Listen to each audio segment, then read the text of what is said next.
Hello and welcome. Today, we're going to dive into one of the most powerful and honestly elegant arguments for monotheism you'll ever come across. It comes straight from the Quran, and it's all about how the prophet Abraham used pure, simple logic to make his point. Let's break down how he did it. So just think about that for a second. Imagine you're completely convinced that everyone around you, your family, your community, your leaders, is fundamentally mistaken about the most important thing there is. How in the world do you even start to challenge that? It's a huge undertaking.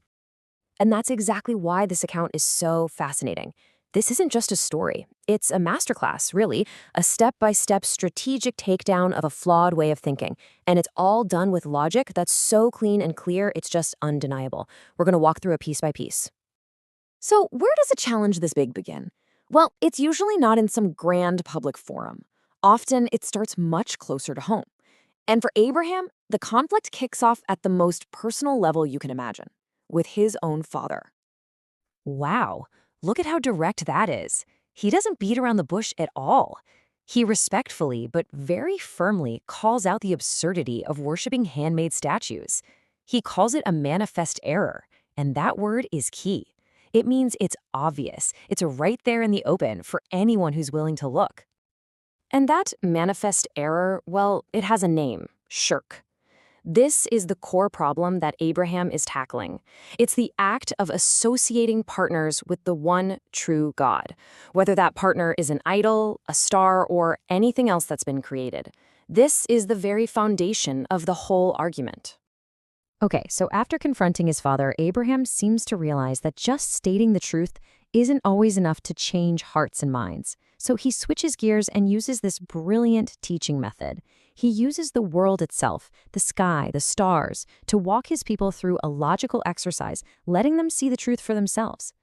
Now, this is where it gets really good. Notice the progression, how the logic just builds and builds. He starts with a star. Sure, it's beautiful, but it sets, it goes away. A true God can't just disappear, right? So then he moves to the moon. It's bigger, it's brighter, much more impressive. But same problem, it sets too.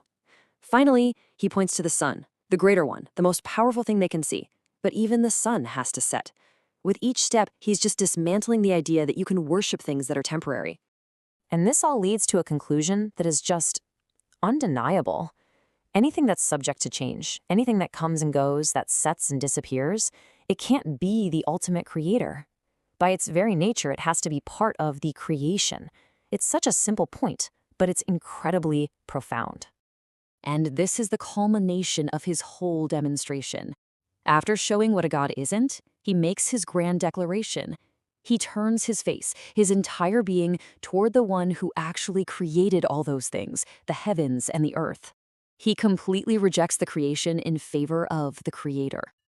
And this powerful conclusion, this idea that is the complete opposite of shirk, is known as Tawheed. This is the heart of Abraham's faith, a pure, uncompromising belief in the absolute oneness of God.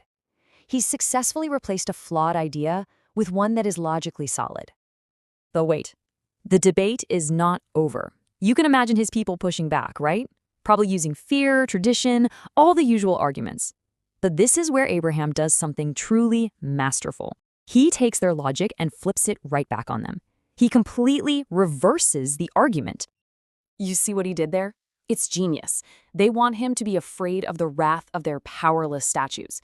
And he basically says, hold on, why should I be afraid of these things you've made up when you aren't afraid of associating them with the one true God, an act you have absolutely no proof or authority for? He completely reframes the whole conversation around who should really be worried. And the source gives us the final verdict. True security, real peace of mind belongs to those whose faith is pure, not mixed with the injustice of shirk. It's the person who believes in Tawheed who is truly on solid ground, who is truly guided, not the ones who are clinging to baseless fears and traditions. So Abraham lays down his proof. But this powerful argument wasn't just a one-and-done deal. The way the Quran presents it, this logical foundation becomes the very thing that echoes down through generations of prophets who came after him. This verse right here is so important. God himself says that Abraham's reasoning was our conclusive argument. This means it wasn't just Abraham being a clever debater. This was a divinely given proof, a powerful tool for establishing the truth. The specific Arabic word used here is hujjah, and it means more than just a good point. It's a decisive, airtight, knockout proof, the kind of argument that leaves no room for doubt. So this elevates Abraham's logic to a whole other level. And we see this hujjah, this conclusive proof, becoming the central message for this incredible chain of prophets. The source connects Abraham's legacy all the way through his descendants like Isaac and Jacob, and onto giants like Moses, David, Solomon, and even Jesus. The core message never changes, this fundamental truth of pure monotheism. But here's a crucial point. The connection isn't just about family trees. It's about a shared belief. The source is crystal clear on this, saying that even a prophet, if they were to fall into shirk, would have all their good deeds wiped out. That's how central and non-negotiable this idea of Tawheed is. And the chain all leads to this moment. The final prophet, Muhammad, is explicitly told to follow the exact same guidance as all those who came before.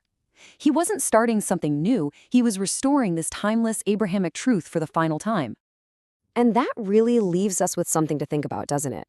What is it about a single idea, a clear, logical truth that gives it the power to outlast empires, to cross cultures, and to resonate as a core principle for billions of people over thousands of years? It's really a testament to the enduring power of a conclusive proof.